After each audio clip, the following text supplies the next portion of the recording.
हाँ जी, चलिए next chapter है हमारा basics of income tax. Basics of income tax. अब बेसिक्स ऑफ इनकम टैक्स में काफ़ी सारी इंपॉर्टेंट चीज़ें हैं जो बहुत ही आपको हेल्प करेंगी शुरू से लेकर एंड तक, ठीक है। इसलिए इसको बहुत अच्छे से और बारीकी से ध्यान से समझ के करेंगे। सबसे पहले डेफिनेशन से शुरुआत करेंगे पर्सन की। Section 2 sub section 31। पर्सन में कौन कौन इंक्लूड होता है? पर्सन में अगर हम नॉर्मली वैसे तो बात करते हैं पर्सन का मतलब इंसान होता है, पर यहाँ पर इंसान मतलब इंडिविजुअल नहीं है, इसके अलावा भी बहुत कुछ है। Person includes individual, HUF means Hindu undivided family, ठीक है। फैमिली बिजनेस जो होता है जैसे कि, उसके बाद कंपनी है, फर्म में firm including LLP means limited liability partnership, limited liability partnership firm, ठीक है जी। उसके बाद आ जाता है आपका AOP या BOI। AOP और BOI वेदर इनकॉर्पोरेटेड और नॉट, आगे जाके इसकी डेफिनेशन पढ़ लेंगे। वैसे आपको मैं बता देता हूँ बॉडी ऑफ इंडिविजुअल क्या होता है। चार इंडिविजुअल ने मिलकर एक बिजनेस शुरू किया, उसको हम क्या बोलते हैं? Body of, body means structure है ना, जो फिजिकल, जैसे हमारी फिजिकल स्ट्रक्चर है बॉडी का, वैसे ही एक फर्म का बॉडी स्ट्रक्चर क्या है? इंडिविजुअल है, जिसमें उसको हम क्या बोलते हैं? बॉडी ऑफ इंडिविजुअल, ठीक है। इसके अलावा और क्या होता है? AOP association of person. अब पर्सन की डेफिनेशन में आप लोग पढ़ रहे हो पर्सन की डेफिनेशन आप लोग पढ़ रहे हो, जिसमें इंक्लूडिंग है individual, HUF, firm, company, LLP, AOP, BOI, है ना। तो इसका मतलब क्या है? AOP में नॉन इंडिविजुअल्स होंगे नॉन इंडिविजुअल या इंडिविजुअल्स, ठीक है ना। जिसमें मान लीजिए दो फर्म एक कंपनी ने मिलकर एक बिजनेस शुरू किया, इसको आप क्या बोलोगे? AOP एसोसिएशन ऑफ पर्सन, ठीक है। उसके बाद लोकल अथॉरिटी जैसे कि म्युनिसिपल कॉरपोरेशन है, ठीक है। और एवरी आर्टिफिशियल जुडिशियल पर्सन में आप ले लीजिए institute of chartered accountant of India है, ICSI है, institute of company secretaries of India है। एक और अब ICAI हो चुकी है, जो पहले ICWAI होती थी, institute of cost and works accountants of India होती थी पहले, ठीक है। अब इसका नाम चेंज हो गया है। अब जो ICAI है वो न्यू दिल्ली, और ये ICAI Kolkata, institute of cost accountant of India, ठीक है जी। ये सब आर्टिफिशियल जुडिशियल पर्सन्स हैं। अब देखो पर्सन की डेफिनेशन में क्या क्या आ गया? इंडिविजुअल आ गया, HUF आ गया, फर्म आ गई, AOP आ गई, BOI आ गया, ठीक है, कंपनी आ गई, LLP आ गई, आर्टिफिशियल जुडिशियल पर्सन आ गया, ठीक है, और लोकल अथॉरिटी। ये सब पर्सन की डेफिनेशन में कवर होते हैं, ठीक है जी। नंबर 1। नंबर 2, अब आते हैं जी एक बहुत ही इंपॉर्टेंट डेफिनेशन जो हमारे को शुरू से लेकर एंड तक काम आने वाली है, जिसका नाम क्या है? असेसी। असेसी मीन्स, असेसी कौन है? कहते ए पर्सन बाय हुम, पहले फर्स्ट लाइन पढ़ेंगे फिर उसको आराम से समझेंगे completely. A person by whom any tax or any other sum of money is payable under the income tax act 1961। A person means ये जो हम पहले पढ़ चुके हैं, ठीक है जी। पर्सन का मतलब ये हो गया। उसके बाद बाय हुम, जिसके द्वारा टैक्स पे किया जा रहा है, या any other sum of money pay किया जा रहा है, वो any other sum of money क्या हो सकता है? वो इंटरेस्ट हो सकता है, पेनल्टी हो सकता है, ठीक है ना। वो any other sum of money क्या हो सकता है? इंटरेस्ट हो सकता है, पेनल्टी हो सकता है, ठीक है जी, under the income tax act 1961। अब कुल मिला के अगर आप फर्स्ट लाइन से क्या समझे, असेसी कौन है? फर्स्ट लाइन से 3 पॉइंट निकल कर आए। कोई भी पर्सन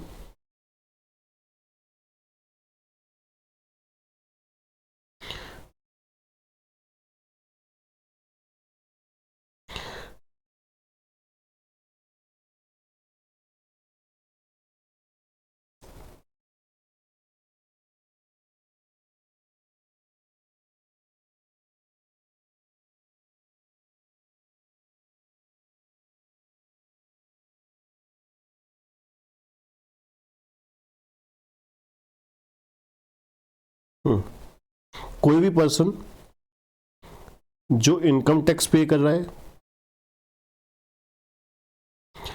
इंटरेस्ट पे कर रहा है,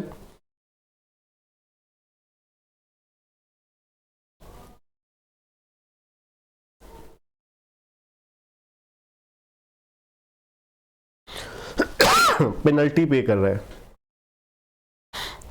ये तीनों चीजें पे कर रहा है under the income tax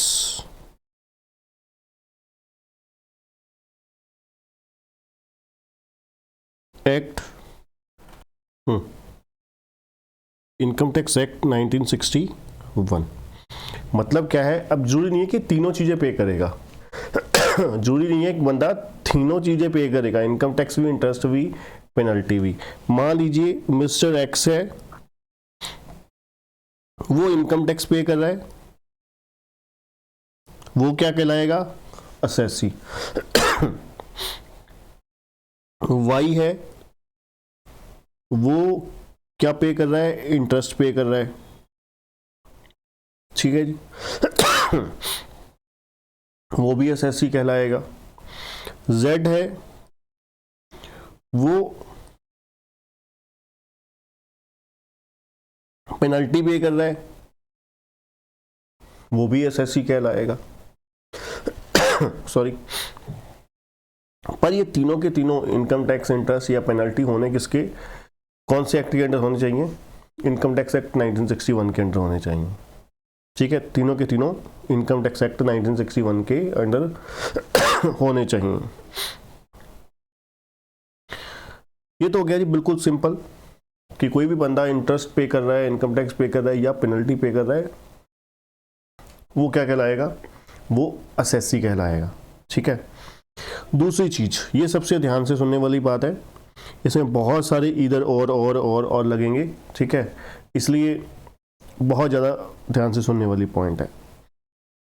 every person in respect of whom any proceeding under this act has been initiated for the assessment of his income or income of any other person in respect of which he is assessable, or loss sustained by him or any other person, or amount of refund due to him or to the such other person ठीक है जी। अब बहुत सारे और लग गए, अब मैं आपको थोड़ा सा इसको सिंपलीफाई करके बताता हूं। अब हुआ क्या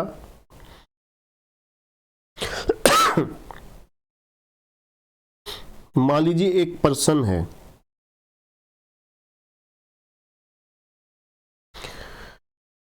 अब वो अपने लिए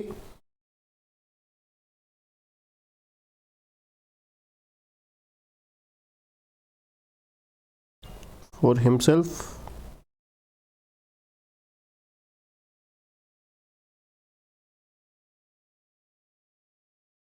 for other person,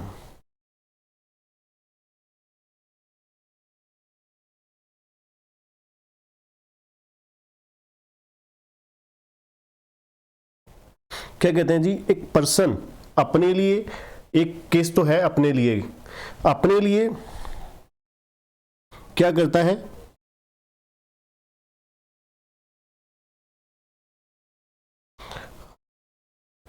assessment of income करता है, असेसमेंट ऑफ टैक्सेबल इनकम।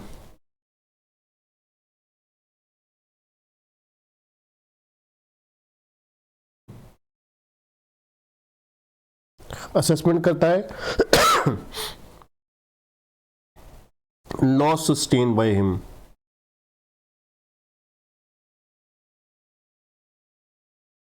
या फिर रिफंड के लिए, असेसमेंट करता है रिफंड के लिए। अगर एक बंदा, मतलब मान लीजिए मैं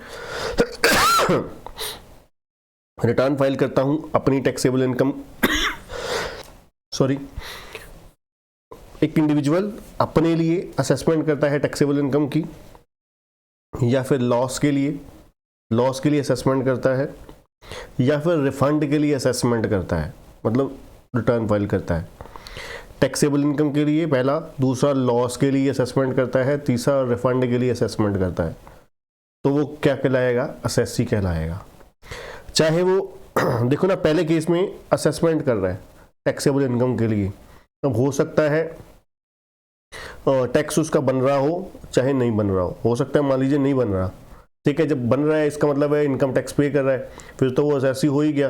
अब सपोज कीजिए उसकी इनकम जो है below the basic exemption limit है, उसकी टैक्स लायबिलिटी 0 बन रही है, तो इसका मतलब है सिर्फ असेसमेंट ऑफ टैक्सेबल इनकम हो रही है। दूसरा, लॉस सस्टेन्ड बाय हिम है, लॉस हो रहा है तो लॉस के लिए वो रिटर्न फाइल कर रहा है, टैक्स तो देगा नहीं, ना इंटरेस्ट देगा ना पेनल्टी देगा, अब लॉस के लिए असेसमेंट कर रहा है।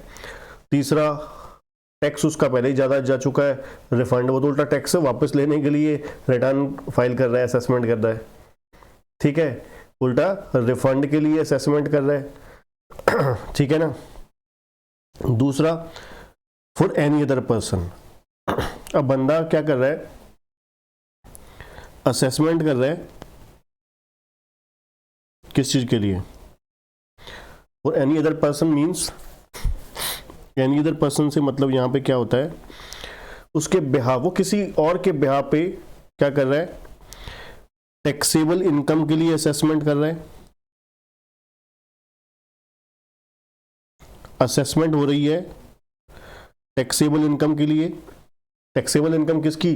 किसी और की है, पर असेसमेंट उसको किया जा रहा है क्योंकि वो बंदा रिटर्न मान लीजिए भर नहीं सकता तो उसके बिहाफ पे मेरे को रिटर्न फाइल करनी पड़ रही, टैक्स असेसमेंट करनी पड़ रही है, करवानी पड़ रही है।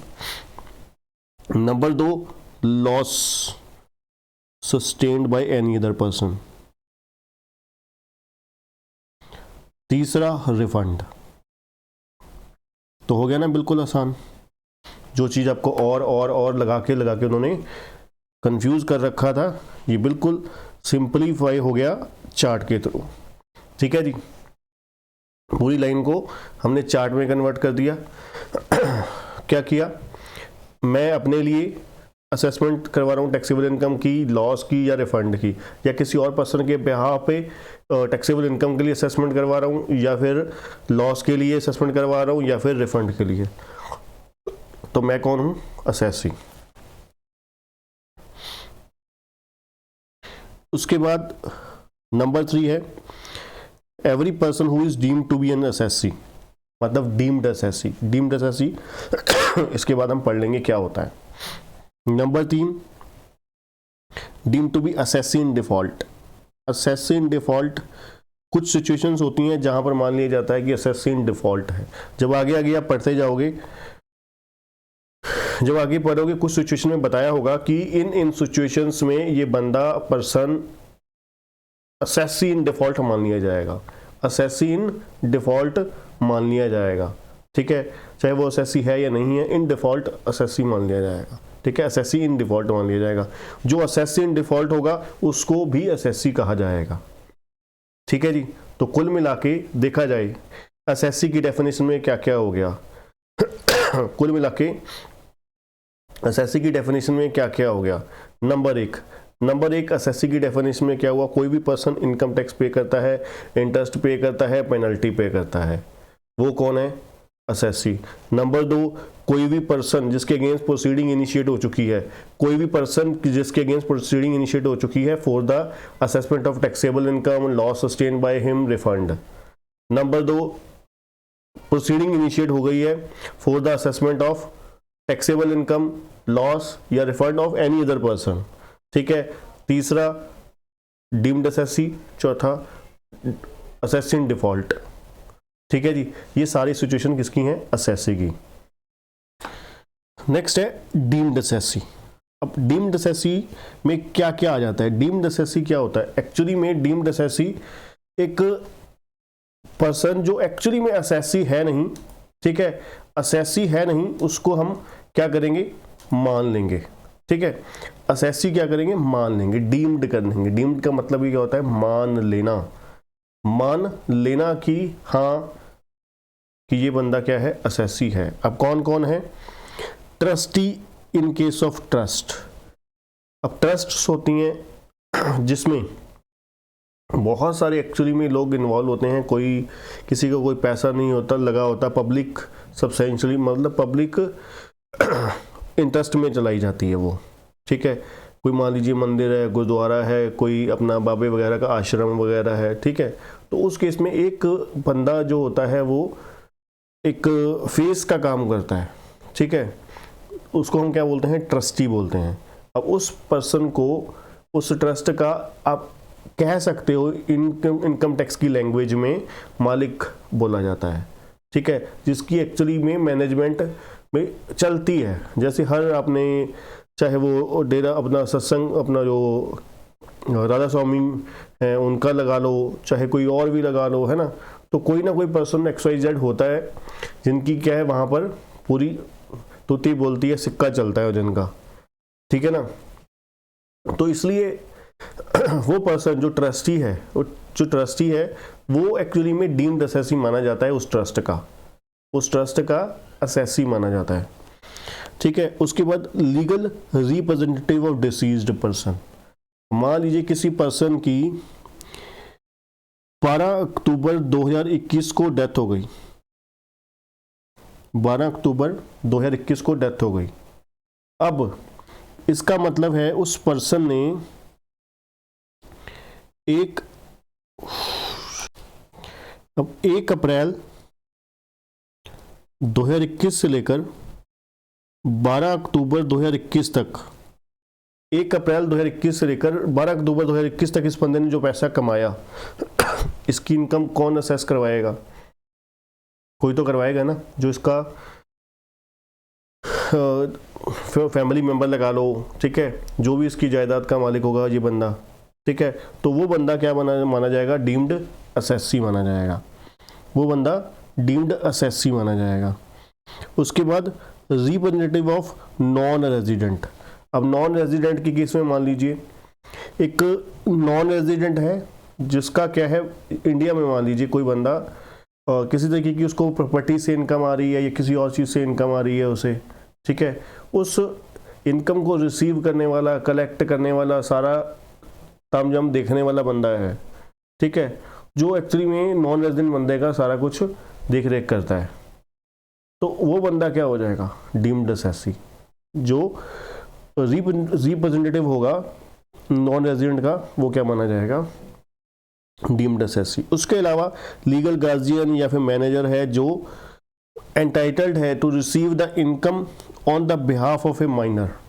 पेरेंट्स लगा लीजिए, ठीक है, अगर किसी बच्चे के पेरेंट्स नहीं है तो जो भी लीगल गार्जियन उसको संभाल रहे हैं वो क्या माने जाएंगे, वो डीम्ड असेसी माने जाएंगे।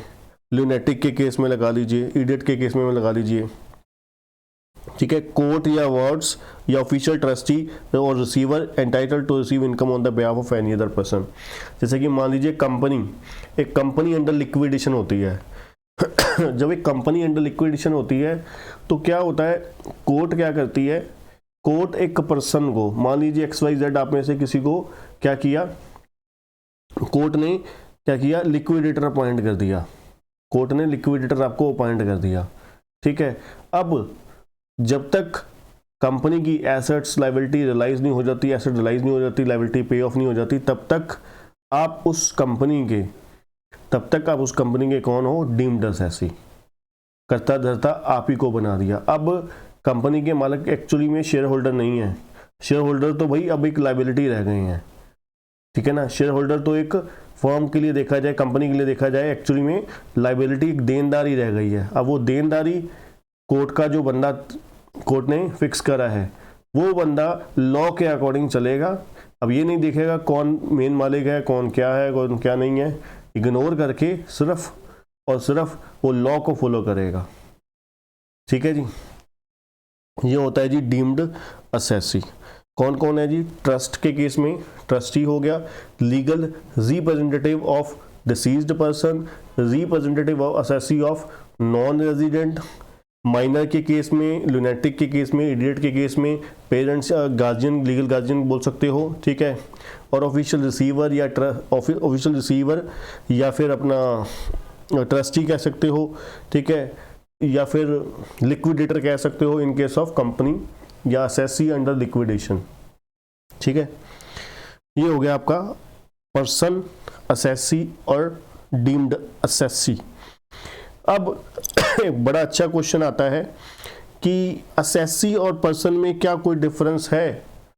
पर्सन और असेसी में क्या कोई डिफरेंस है? बिल्कुल है।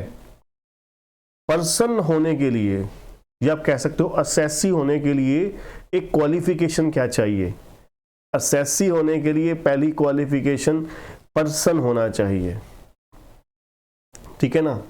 एक प्राइमरी क्वालिफिकेशन असेसी की ये है कि वो पर्सन होगा ठीक है ना, कि वो पर्सन होगा, फिर बाद में वो असेसी बनेगा, है ना।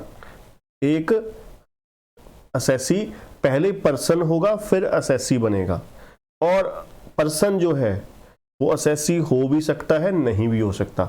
जैसे कि हमने असेसी की कंडीशंस पढ़ी, असेसी की हमने कंडीशंस पढ़ी। अब कंडीशन जो बंदा फुलफिल कर देगा तो वो असेसी बन जाएगा, जो कंडीशन फुलफिल नहीं करेगा तो वो असेसी नहीं बनेगा, है ना। तो इसका मतलब क्या हुआ हर असेसी पर्सन जरूर होगा, हर असेसी पर्सन जरूर होगा, पर ये अनिवार्य नहीं है, ये आवश्यक नहीं है, ये कंडीशन नहीं है कि हर पर्सन असेसी होगा ही होगा, ठीक है जी। ये डिफरेंस होता है जी। Every assessee is a person but every person is not an assessee, ठीक है ना। हो भी सकता है, नहीं भी हो सकता। चलिए जी, नेक्स्ट है सबसे इंपॉर्टेंट प्रीवियस ईयर और असेसमेंट ईयर क्या होता है प्रीवियस ईयर और असेसमेंट ईयर क्या होता है? देखिए बहुत ज़्यादा इंपॉर्टेंट है। जैसे कि मैंने आपको फर्स्ट लेक्चर में बताया, लास्ट लेक्चर में सोर्सेज ऑफ इनकम टैक्स में हमने पढ़ा फाइनेंस एक्ट। तो मैंने आपको बताया हमारा फाइनेंस एक्ट कौन सा है, 2021। हम लोग फाइनेंस एक्ट पढ़ रहे हैं 2021 फाइनेंस एक्ट पढ़ रहे हैं। अब जो 2021 फाइनेंस एक्ट है वो कौन से ईयर के लिए एप्लीकेबल होगा, वो मैंने आपको बताया। मैंने कहा लास्ट चैप्टर में कि मैं आपको अगले आने वाले चैप्टर में बताऊंगा और आपको खुद ब खुद पता लग जाएगा। अब मैं आपको तीनों चीज़ें क्लियर करता हूँ, फाइनेंस एक्ट क्या होता है, प्रीवियस ईयर क्या होता है, असेसमेंट ईयर क्या होता है, ठीक है जी। अब उससे पहले हम लोग एक चीज़ क्लियर करेंगे। आपने अकाउंट्स में अकाउंटिंग ईयर वर्ड इस्तेमाल करता हुआ देखा अभी तक आप लोग जो पढ़ते आए हो अकाउंटिंग ईयर को पढ़ते आए हो। अकाउंटिंग ईयर क्या होता था? अकाउंटिंग ईयर एक कैलेंडर ईयर या फाइनेंशियल ईयर या एनी अदर 12 मंथ्स होता था। उससे पहले भी अकाउंटिंग ईयर में मैंने या फिर जिससे भी आप पढ़े हो अकाउंट्स, तो मैंने आपको बताया होगा या उन्होंने आपको बताया होगा अकाउंटिंग ईयर क्या होता है। एक्चुअली में जो बिजनेस है, बिजनेस को छोटे छोटे पार्ट्स में डिवाइड कर दिया गया। बिजनेस की लाइफ जो है छोटे छोटे पार्ट्स में डिवाइड कर दिया गया। उस हर छोटे पार्ट को, हर छोटे छोटे जो लाइफ है उसको क्या बोला जाता है? अकाउंटिंग ईयर बोला जाता है। अगर आप बिजनेस की परफॉर्मेंस को कंपेयर करना चाहते हो, मेजर करना चाहते हो, तो आपको बिजनेस की परफॉर्मेंस जो है इन अकाउंटिंग ईयर में मेजर करनी पड़ेगी। बिजनेस एंटिटी की अगर आप परफॉर्मेंस देखना चाहते हो तो आपको अकाउंटिंग ईयर में मेजर करनी पड़ेगी, ठीक है। इसका मतलब ये हुआ जो अकाउंटिंग ईयर है बिजनेस की परफॉर्मेंस को मेजर करने के लिए, प्लस कंपेयर करने के लिए, प्लस कंट्रोल करने के लिए इसको इस्तेमाल किया जाता है। ठीक है जी, मतलब क्या हुआ, बिजनेस की लाइफ को छोटे छोटे टुकड़ों में बांट दिया गया, जिसको बोला जाता है अकाउंटिंग ईयर। अकाउंटिंग ईयर क्या होता है, एक बिजनेस एंटिटी जो है उसका एक 12 महीने, एक फिक्स पीरियड पकड़ा गया 12 महीने, एक 12 महीने में उसने क्या किया, क्या उसने खर्चे किए, क्या उसकी इनकम हुई, क्या उनके लॉसेस हुए, क्या प्रॉफिट हुआ, क्या एसेट्स है, क्या लायबिलिटी है, वो सब कुछ बताया गया अकाउंटिंग पीरियड में। जिससे क्या हुआ, एक फर्म को, एक बिजनेस एंटिटी को, पैसा लगाने वाले लोगों को ये संतुष्टि हो गई कि भाई कोई तो जवाबदेही है। अब मान लीजिए आपके पेरेंट्स आप पे पैसा खर्च करते हैं, ठीक है जी, अब आपकी भी अकाउंटेबिलिटी है उनके प्रति कि नहीं, है ना, आपकी अकाउंटेबिलिटी उनके प्रति है कि भाई वो कड़ी मेहनत करके आपको किसी तरीके से जैसे भी अरेंज करके आपको पैसा आपके लिए अरेंज करके देते हैं, आप तक पहुंचाते हैं, आपकी फैसिलिटी तक पहुंचाते हैं, खर्च करते हैं।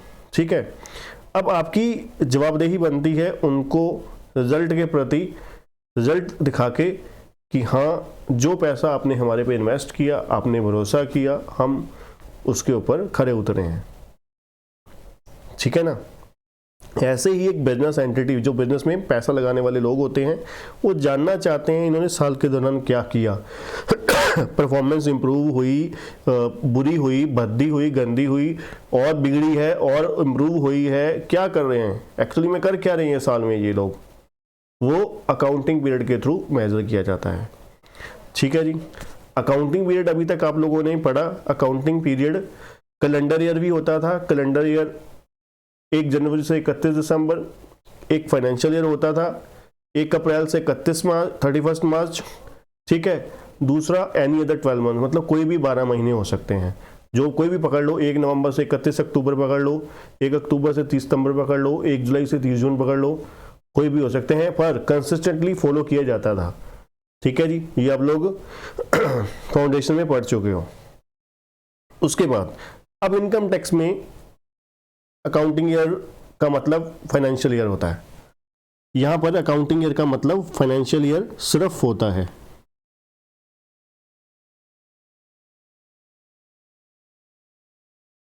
ठीक है जी, इनकम टैक्स की लैंग्वेज में अकाउंटिंग ईयर का मतलब सिर्फ फाइनेंशियल ईयर होता है, सिर्फ और सिर्फ financial year, nothing else, no calendar year, no any other 12 months. ठीक है जी, अब ये फाइनेंशियल ईयर 2 कैटेगरी में यहां पर डिवाइड है, एक प्रीवियस ईयर, एक assessment year.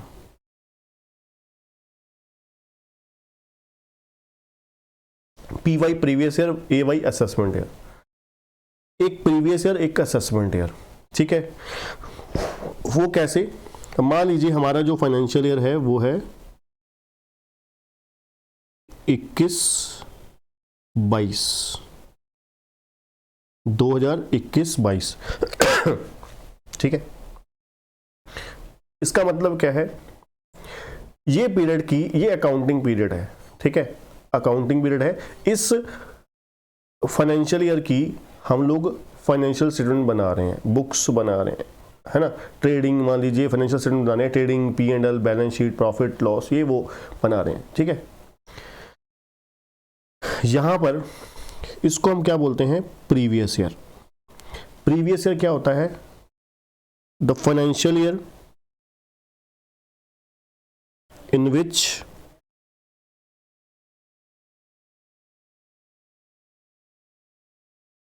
assessee earns the income।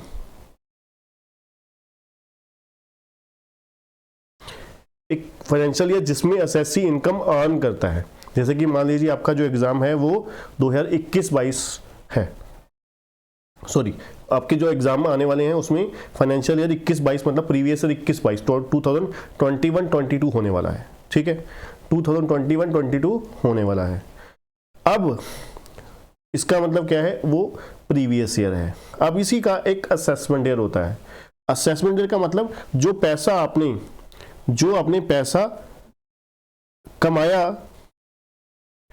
2021-22 financial year में 2021-22 में कमाया, उसकी असेसमेंट फॉर टैक्स लायबिलिटी, उसकी असेसमेंट फॉर टैक्स लायबिलिटी क्या होगी, उससे अगले साल। आप एक साल पैसा कमाते हो, सरकार कहती कोई नहीं अभी आराम से कमाओ, कमाई करो, ठीक है, अभी हम आपको परेशान नहीं करते, मजे से क्या करो, बिना परेशानी के कमाई करो चुप करके, ठीक है, हमारी तरफ देखो मत, कमाई करो, करते जाओ। ठीक है सर, बड़े खुश हैं जी हम, सरकार कितनी अच्छी है ना, हमारी तरफ बिल्कुल हमारे को रिलैक्स फील करवा रही है, कमाओ आप कमाओ, कोई बात नहीं। तो क्या कहती है सरकार, आप क्या करो, कमाई करते जाओ, और असेसमेंट जो है वो नेक्स्ट ईयर कराएंगे हम, मतलब आपको नेक्स्ट ईयर, नेक्स्ट नहीं, यहां पे वर्ड इस्तेमाल करेंगे subsequent year, subsequent year to the previous year. Previous year से अगला साल जो होगा, प्रीवियस ईयर से जो अगला साल होगा उसमें आप असेसमेंट करवाओगे अपनी टैक्सेबल इनकम की और टैक्स लायबिलिटी की, ठीक है ना। सरकार ने क्या कहा, 21-22 में जो कमाई करी है ना, उसकी आप असेसमेंट कब करोगे, 2022 और 23 में, 2022-23 में असेसमेंट करोगे, ठीक है ना। तो कुल मिला के क्या हुआ, एक फाइनेंशियल ईयर जो होता है, ठीक है, फाइनेंशियल ईयर, अब देखा जाए ये जो फाइनेंशियल ईयर 21-22 है, ये पिछले फाइनेंशियल ईयर का असेसमेंट ईयर होगा, ठीक है ना। ये 2021-22 जो है financial year 2021-22 is assessment year for financial year 2020 and 21। मतलब जो आपने 20-21 में पैसा कमाया होगा उसकी असेसमेंट कब हुई होगी, अगले साल, है ना। तो इसका मतलब क्लियर सिंपल, अब आपको बताता हूं कोई भी फाइनेंशियल ईयर पकड़ लीजिए, जैसे आपको एग्जाम में क्वेश्चन आने वाले हैं वो सारे क्वेश्चन आपको आने वाले हैं फाइनेंशियल ईयर 21-22 के, फाइनेंशियल ईयर 21-22 के क्वेश्चन आपको एग्जाम में आने वाले हैं, ठीक है। तो इसका मतलब है आपका प्रीवियस ईयर कौन सा होने वाला है, 2021-22, 2021-22 नंबर 1, और उसकी असेसमेंट कब होगी, अगले साल। अगला साल कौन सा है 2021-22-23, 2022-23, ठीक है जी। ये होता है previous year assessment year. Assessment year कौन सा है, subsequent year to the previous year, ठीक है। प्रीवियस ईयर से मतलब यहां पर इनकम टैक्स की लैंग्वेज में पिछला साल नहीं है, अकाउंट्स की लैंग्वेज में हम लोग प्रीवियस ईयर का मतलब समझते थे पिछला साल, यहाँ पे पिछला साल नहीं है, यहाँ पे करंट ईयर का मतलब प्रीवियस ईयर है। करंट ईयर मीन्स जो जिस प्रीवियस ईयर में, प्रीवियस ईयर का मतलब क्या है, जिस साल में हम इनकम अर्न कर रहे हैं, जिस साल के बारे में हम बात कर रहे हैं उसी को प्रीवियस ईयर बोला जाता है। दोबारा बोलता हूँ, प्रीवियस ईयर का मतलब यहाँ पे क्या है, जिस साल के बारे में हम बातचीत कर रहे हैं, मतलब जिस फाइनेंशियल ईयर में हम इनकम अर्न कर रहे हैं उसको बोला जाता है प्रीवियस ईयर। असेसमेंट ईयर क्या है, subsequent year to the previous year. Previous year से अगला साल जो होता है, अगला फाइनेंशियल ईयर जो होता है उसको हम बोलते हैं असेसमेंट ईयर। प्रीवियस ईयर में हम इनकम असेस करते हैं, असेसमेंट ईयर में इनकम असेस करते हैं और टैक्स लायबिलिटी पे करते हैं, ठीक है जी। अब अगला क्वेश्चन खड़ा होता है कि क्या सर फाइनेंशियल ईयर मतलब प्रीवियस ईयर या असेसमेंट ईयर 12 महीने से ज्यादा हो सकता है? इसका आंसर है नो, प्रीवियस ईयर 12 महीने से ज्यादा नहीं हो सकता। क्या प्रीवियस ईयर 12 महीने से कम हो सकता है? बिल्कुल जी हाँ, प्रीवियस ईयर 12 महीने से कम भी हो सकता है। अब कहां हो सकता है प्रीवियस ईयर 12 महीने से कम?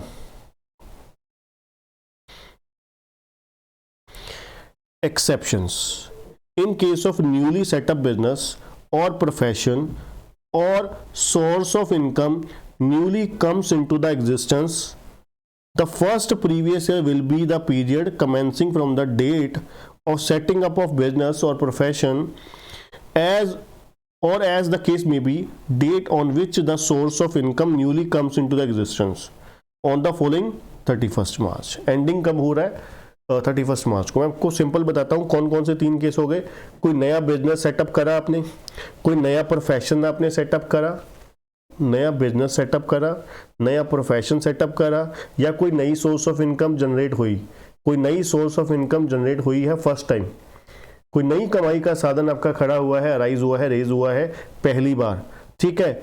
तो फिर जिस डेट से बिजनेस सेटअप हुआ है, सेटअप दोबारा बोल रहा हूँ, बिजनेस सेटअप हुआ है जिस दिन से बिजनेस सेटअप हुआ है से लेकर 31 मार्च तक का पीरियड क्या हो गया? Previous year. अब मान लीजिए कोई बिजनेस आपने सेटअप करा 5 फरवरी 2022 को, 5 फरवरी 2022 को, तो आपका प्रीवियस ईयर कौन सी डेट से लेकर कौन सी डेट तक हो गया?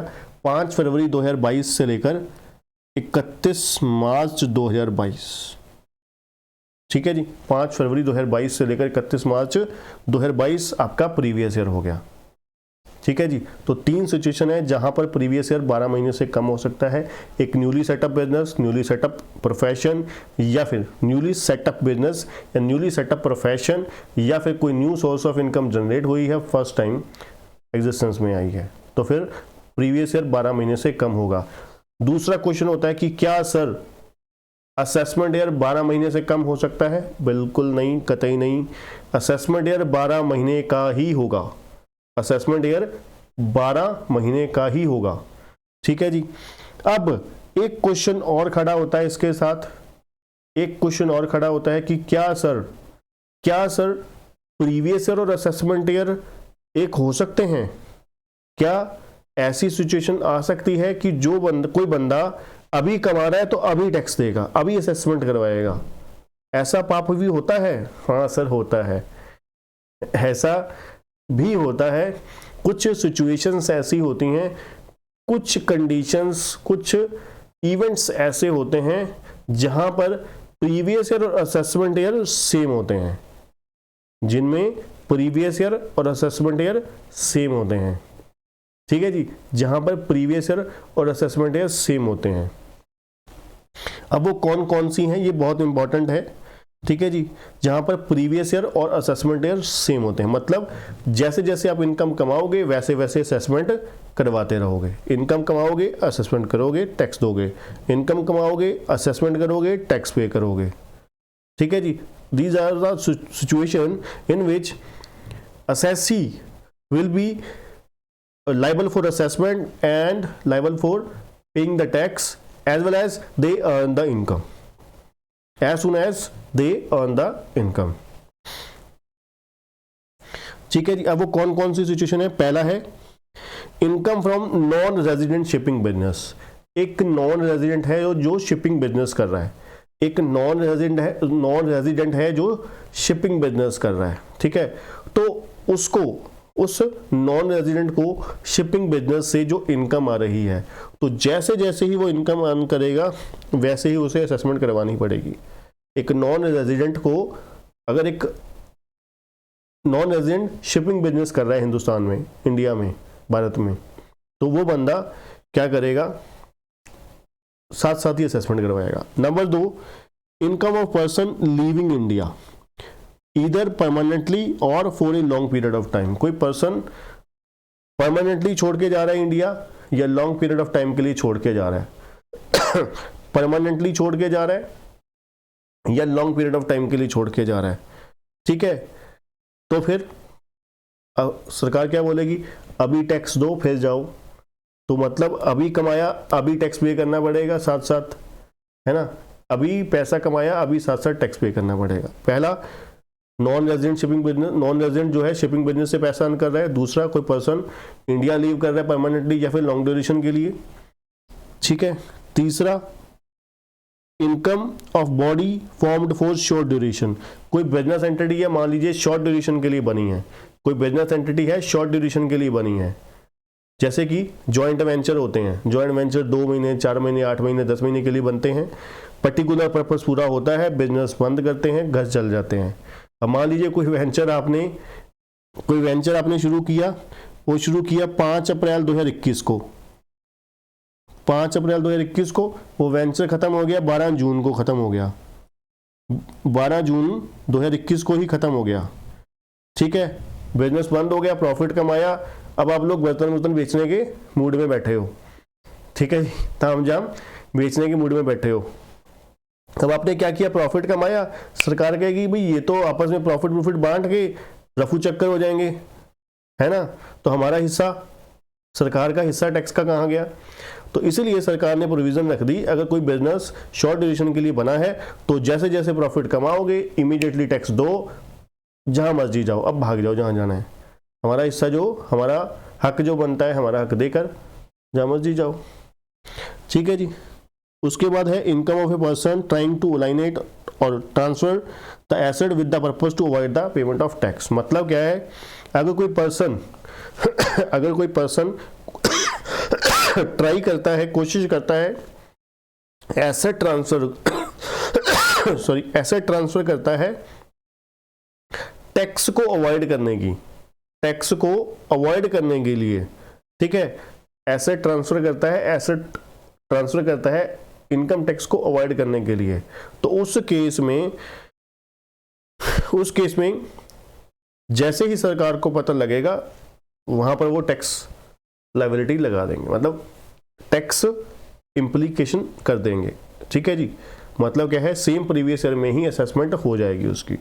तो कुल मिला के क्या हुआ, कोई भी पर्सन अगर एसेट ट्रांसफर करता है टैक्स अवॉइड करने के लिए, बचाने के लिए, टैक्स से बचने के लिए, पतली गली से निकलना चाहता है, सरकार उसे कहेगी कि आजा भाई, तो इमीडिएटली आजा। और लास्ट है डिसकंटिन्यू बिजनेस ऑपरेशन, अगर कोई बिजनेस है बंद हो रहा है ना, मान लीजिए जैसे मैंने यही बोला कि कोई बिजनेस बंद हो गया, 15 जुलाई 2021 को बंद हो गया, ठीक है जी। अब इसके बाद तो वो बिजनेस करेंगे नहीं, तो क्या करेंगे, अब इमीडिएटली आप लोग क्या करो, जो प्रॉफिट कमाया है, जो उसके ऊपर टैक्स बनता है, टैक्स दो, घर जाओ, ऐश करो, ठीक है जी। तो कुल मिला के 5 सिचुएशन हो गई जहां पर प्रीवियस ईयर और असेसमेंट ईयर सेम होते हैं, 5 सिचुएशंस हो गई जहां पर प्रीवियस ईयर और असेसमेंट ईयर सेम होते हैं। नंबर एक नॉन रेजिडेंट शिपिंग बिजनेस से, एक नॉन रेजिडेंट शिपिंग बिजनेस से जो पैसा अर्न करता है उसको इमीडिएटली टैक्स देना पड़ेगा। नंबर 2, कोई पर्सन इंडिया लीव कर रहा है परमानेंटली या फिर लॉन्ग ड्यूरेशन के लिए, उसको भी। कोई बिजनेस आपने फॉर्म किया है शॉर्ट ड्यूरेशन के लिए। नंबर 4, कोई आप एसेट ट्रांसफर करने की कोशिश करते हो to avoid the income tax, ठीक है। और लास्ट है discontinue business operation, discontinue business से जो इनकम होगी उसके ऊपर जो टैक्स लायबिलिटी बनती है वह पे करके घर चले जाओगे, ठीक है जी। तो ये है हमारे प्रीवियस ईयर और असेसमेंट ईयर के क्या कि इन केसेस में सेम होता है, ठीक है। चलिए यहाँ पर भी आप पढ़ सकते हो हल्का सा, previous year means financial year immediately preceding the assessment year, चाहे आप उल्टा बोल लो, है ना। प्रीवियस ईयर क्या है, असेसमेंट ईयर का पिछला साल, ठीक है। असेसमेंट ईयर क्या है, subsequent year to the previous year, बात तो एक ही है, जिधर मर्जी से कान पकड़ लो। Income earned in a year is taxable in the next year, ठीक है ना। इनकम अर्न जब करते हैं तो वो टैक्सेबल होती है अगले साल में, ठीक है जी। Income of the previous year is taxable in the assessment year. The year in which income is earned is known as previous year, ठीक है जी। The uniform previous year has to follow from all sources of income, ठीक है ना। जैसे आपने आगे जाके आप पढ़ोगे बेसिस ऑफ चार्ज, सभी सोर्सेज ऑफ इनकम का बेसिस ऑफ चार्ज, वहां पर आपको क्लैरिटी हो जाएगी कि ये यूनिफॉर्म प्रीवियस ईयर क्यों बोल रहे हैं, सभी सोर्सेज ऑफ इनकम का क्यों होना चाहिए, ठीक है जी।